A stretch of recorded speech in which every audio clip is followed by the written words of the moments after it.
So, have you ever had a quiet moment and realized that you don't really know what you're feeling or thinking? Or maybe you have felt pulled in 100 directions and lost touch with what you actually want or believe. That is pretty common, right?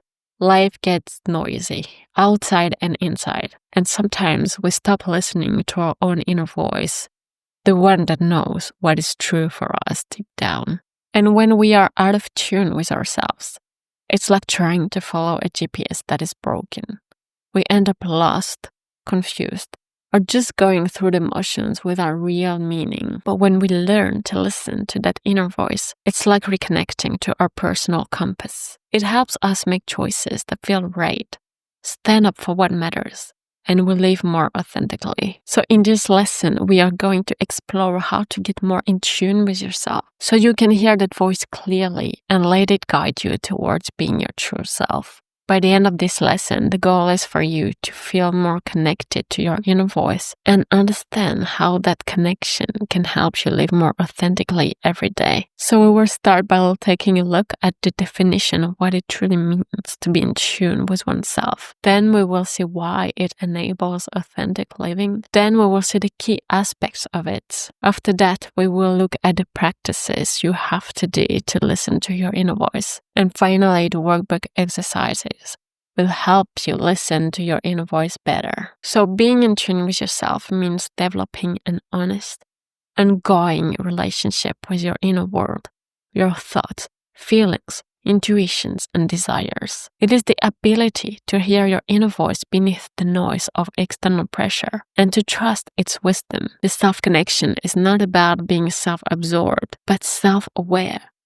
So you can make choices that reflect who you truly are, rather than who you think you're supposed to be. Authenticity begins with deep self-awareness, tuning into your body, emotions, and inner wisdom.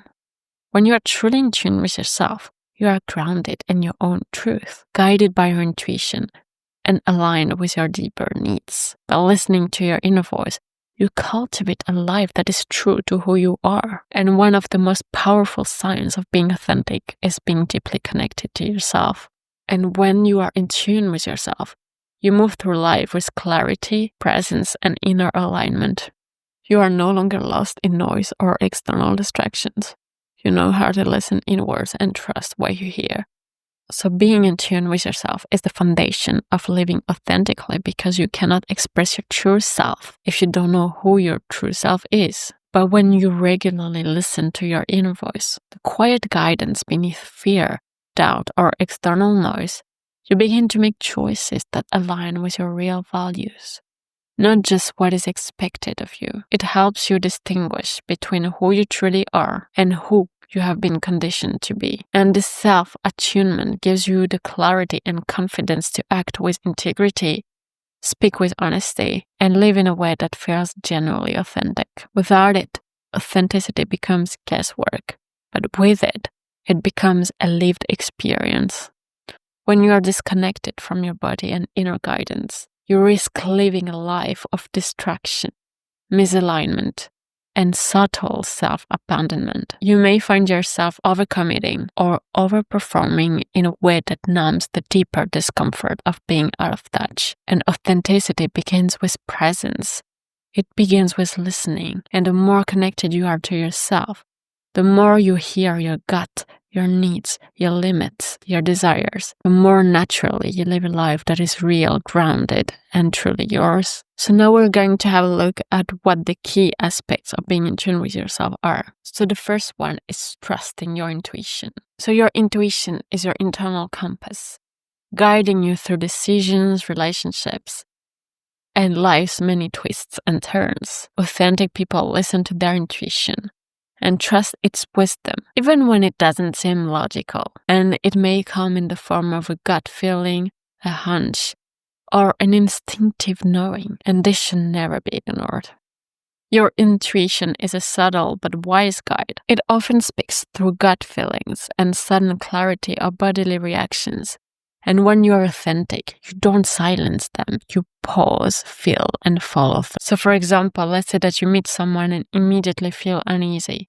even if everything seems fine on the surface. So instead of brushing it off, you honor that feeling and maintain boundaries. Here are a few more examples of trusting your intuition. Let's say you were offered a new job with great salary, but something about the company culture feels off. And even though others say that it is a dream opportunity, you decide to trust your gut and decline, later learning the turnover rate is extremely high. Or for example, during a conversation, you may sense a friend is hiding something. So you gently check in with them, and they open up about something they have been struggling to express. Or let's say that you are apartment hunting, and you walk into a space that just feels right, even if it's not perfect on paper, and you choose it, and it ends up being a supportive, peaceful home for you. The next aspect is being aware of your body's signals. So your body is constantly communicating with you through tension, fatigue, discomfort, and energy. And when you are connected to yourself, you pay attention to these signals rather than ignoring them or pushing through. Chronic discomfort can be a sign that you are out of alignment with your truth. The body holds intelligence. Tightness in the chest, headaches, exhaustion, restlessness. These are all clues. And when ignored, they can become chronic. But when listened to, they guide you home to yourself. So for example, maybe you feel a pit in your stomach every Sunday evening, and instead of numbing with distractions, you get curious. Maybe your job no longer aligns with your values. Here are a few more examples of being aware of your body's signals. So let's say that you get a tight chest and shallow breath every time you're around a certain person. You recognize this as a body signaling discomfort, and you reflect on whether the relationship is healthy. Or maybe after eating certain foods, you feel foggy or irritable, and then you would start tracking these patterns. Change your diet to feel more clear and energized. Or maybe you notice that every time you say yes to something you don't want to, your stomach notes up, and then you would begin to use that signal as a cue to pause before committing. The next aspect is quieting external noise. So in a world full of distractions, from social media to societal expectations, it can be difficult to hear your inner voice. Authentic living requires the ability to silence the noise and make space for what is real within you. Disconnecting from external influences and taking time to be alone allows you to reconnect with your true desires. Productivity stages and material success are all often glorified, which can drown out your deepest self. But authentic living invites you to drop below the surface and ask what feels true to you. So for example, instead of chasing a promotion that would impress others, you would choose to take a sabbatical to explore what really fulfills you. And here are a few more examples of quieting external noise.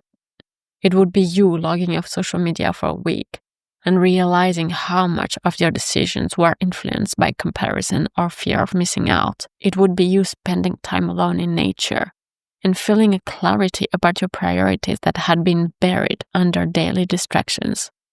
Are you stopping to ask 5 friends for their opinion before making a decision, and instead sitting with yourself, discovering what you actually want? The next thing to do is to honor your first reaction.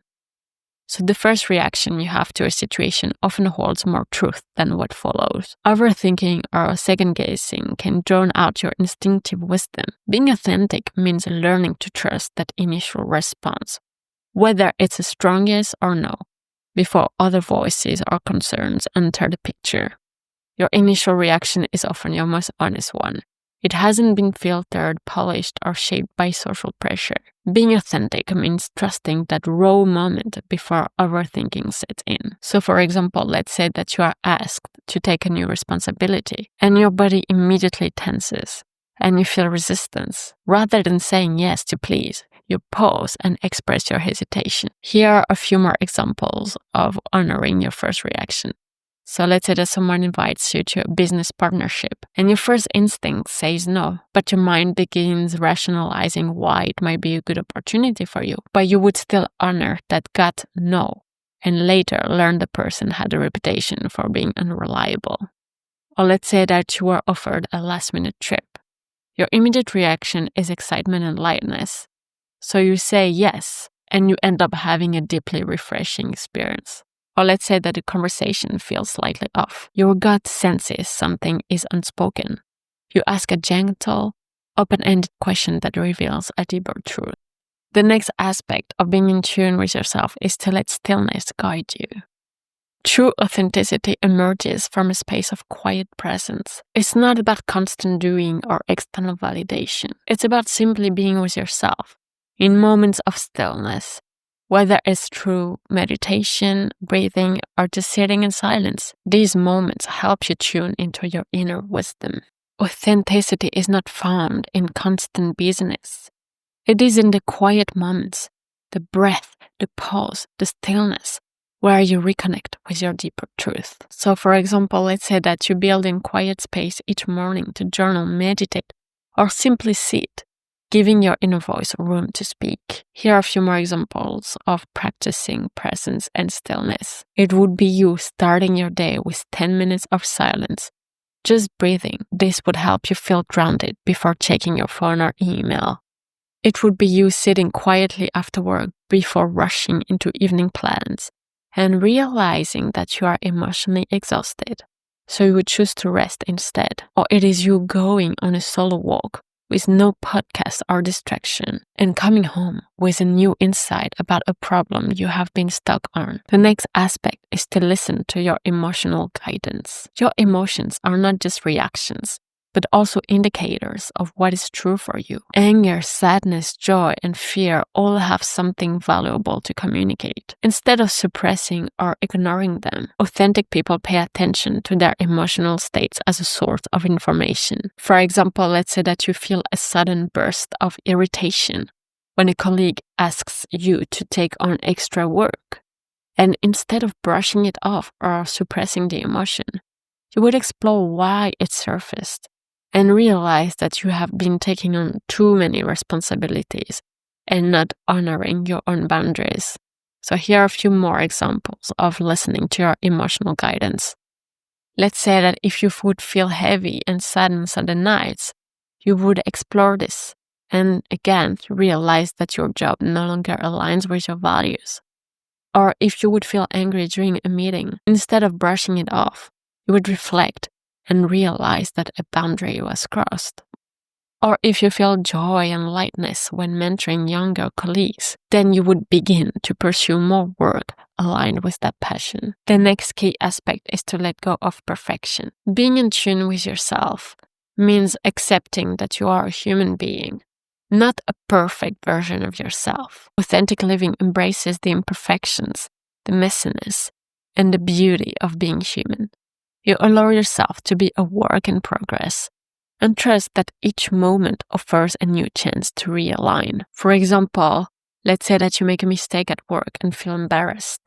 Instead of beating yourself up, you choose to learn from it and move on, knowing that making mistakes is part of the growth process.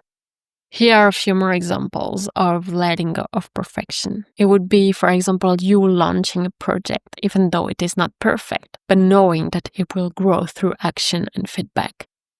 It would be you showing up to an event without feeling 100% confident and people connecting with your honesty and vulnerability. Or it would be you forgiving yourself for a mistake rather than spiraling into self-criticism, choosing instead to learn from the experience. And finally, being in tune with yourself is aligning your actions with your inner truth. Once you are attuned to your inner voice, your actions naturally reflect your authentic self.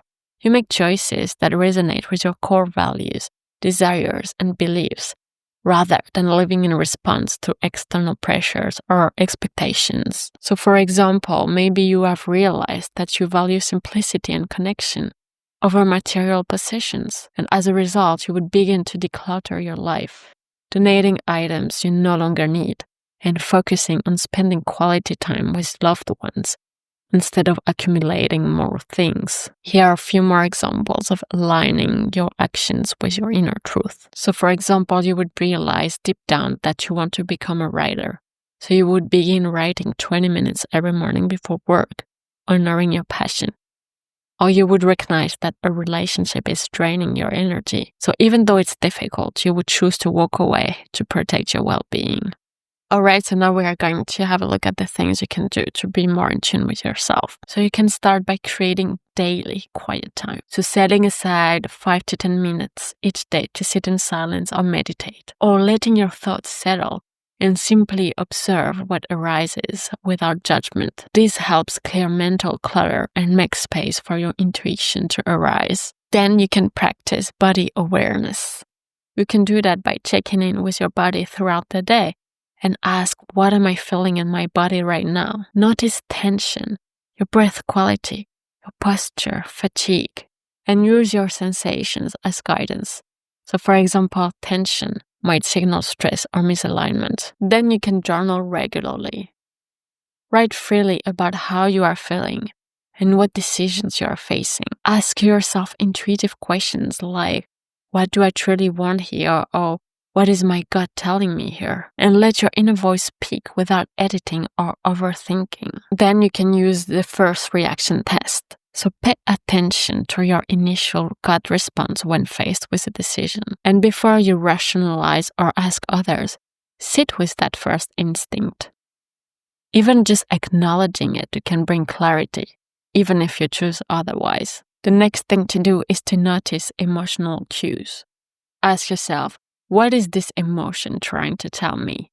See anger, sadness, or joy not as problems, but as messengers, and validate your emotions instead of suppressing them. The next thing to do is to minimize external noise. So take regular breaks from social media, news, and other loud influences. Avoid over-consuming advice or opinions when making personal choices, and protect your time and space to hear your own voice. The next thing to do is to engage in intuitive activities. So here, practice things that connect you with your intuition. For example, drawing or creating without a plan, walking in nature without a destination, or listening to music and noticing how it moves you. These nonlinear experiences strengthen intuitive listening. The next thing you can do is to set boundaries that support inner clarity. Say no to things that drain you or pull you away from self-connection. Protect your energy and time like valuable resources, because they are, and prioritize people and activities that help you feel grounded. Then reflecting on past experiences also helps you be more in tune with yourself. So think about times you did or did not listen to your intuition. What were the outcomes? What did you learn? This reinforces trust in your inner signals. And finally, follow small inner nudges. So don't wait for a big sign. Notice small instincts or curiosities and try acting on them. Call someone you are thinking about. Explore a new hobby that caught your interest. Or take a different route home if you feel like it.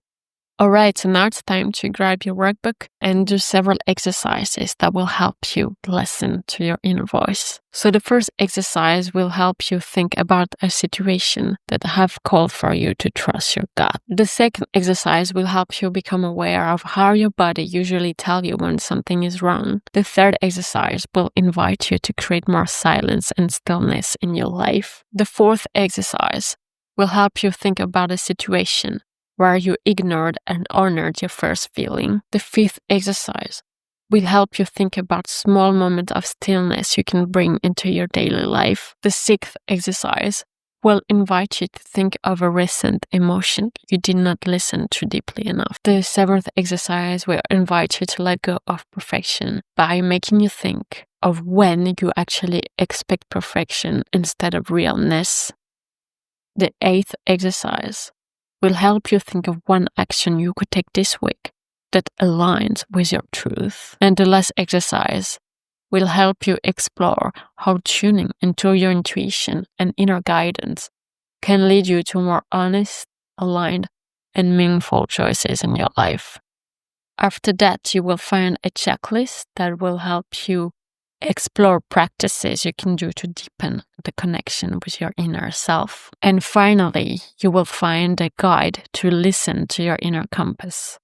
So this guide will help you connect with your inner voice through awareness, self-inquiry, and embodied presence, and it will let guide your authentic actions. And finally, if you had any aha moments during this lesson, don't forget to write them down on page 8 of the workbook.